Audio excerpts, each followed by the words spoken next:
Hey guys, it's me again, Sarah Ray. Namaste Sober, and I hope you do too. So I just wanted to start off with saying that this is my journey, and I want everybody to know that I'm just putting it out there. That's all. It's not a right or wrong thing and stuff like that. I'm not looking for perfection. I just want people to know that I'm just looking to hopefully get somewhere with this. I'm looking to give you guys hope that there is a struggle. It's okay to have emotions, and what you're feeling is real. I'm just, hoping that you guys understand where I'm coming from in some sense. I really need to stop saying in some sense. I say that often. But I just want to let you guys know that as well, because I just feel like some people are a little hesitant on the idea of what I'm doing here. So just, you guys understand that I'm not looking for anything but just to give you guys hope, and also for me to be able to look back on my story and be able to tell you guys, be able to tell myself and you guys what I've gone through, just as a daily reminder, because this has been a struggle, and it is a struggle. And I would challenge anybody to even just take a year sober, just anyone. But with that said, I actually wanted to talk about what kind of drunk or addict are you? Because I know for myself, it took me up until probably a couple months ago, and I've been sober for almost 6 months, to even admit that I was an alcoholic. In the beginning of all this, just as you guys know, this was only supposed to be a year journey for me. I actually was only going to do it for a year because I'd gotten myself into trouble, and I just wanted to make sure I cleared my name of things for at least a year. Because my saying was, I don't think that drinking is the problem, but alcohol was, or something along those lines, where it just seemed to make so much sense to me. But in reality, it really wasn't very sensible. But with the kind of drunk that I wasn't your typical, I was shaking when I woke up in the morning, that people envision or think that you are, or that lying and cheating and stealing and whatever, and there are some of us like that, and that's just part of the addiction. That's part of it. It makes you a different person, and that's what people need to understand, that the way that we feel about ourselves is initially the reason why we take or drink whatever it is our drug of choice is. And then the way that we react towards that is the after effect. That doesn't make us who we are. The lying and cheating and stealing, that's not the person that we are underneath. And I just wish that people would kind of understand that it is the drug or the alcohol. And yes, it is the person who is taking it. And I understand that, but you also need to accept the person that they're feeling a certain way about themselves. And especially if you're badgering somebody and you're telling somebody that this is how they are, this is who they are, that's all they're going to believe. I grew up thinking that I was stupid, ugly, and fat. And I'm actually none of the three. So, it's taken me this long in my life for me to realize that. But anyway, so back to the kind of drunk that I was a hit or miss, but I was extremely functional. I went to work every day. I supported myself. I supported my son. There was times and moments in my life where it wasn't like that.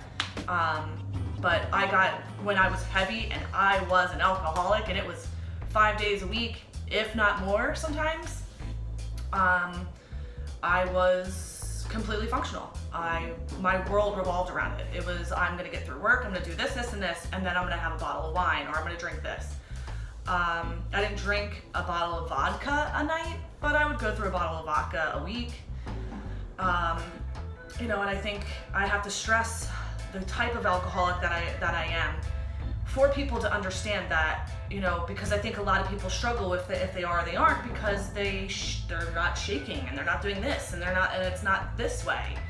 But there's so many of us out there, and it really is like a self-diagnosing disease, that it's hard for people to come to terms with what type of alcoholic or drunk that they are, or addict that they are even. Because I know plenty of even functional people that do pills and stuff like that. Sorry, I was even initially wanted to say pill popper, and that's not nice.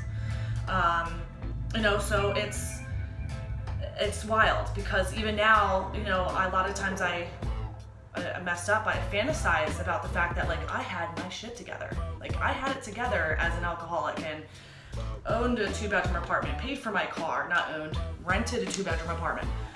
I swear I'm not that dumb. Rented a 2-bedroom apartment and had a job and 2 or 3 jobs at the time. And, you know, and I always had this game face on. And I mean, the type of person that I was very strict, stuck to certain things. Like it was a yes or a no. There was really not much of a gray area. And I was a bitch. Like I am still a bitch. I'm still a bitch. That's not something that's going to change. But I think now, before actually whipping my dragon head around and reacting towards certain things, you know, and I mean, even the person that I was in the midst of it, it's just crazy because now I am such a different person. And, you know, I just hope that you guys can understand that no matter what type of drunk or addict or whatever you, or alcoholic that you are, that's not who you are. That's not the initial person that you are. And I hope that you can see the beauty that in the person that you are and the person that you're going to become in sobriety.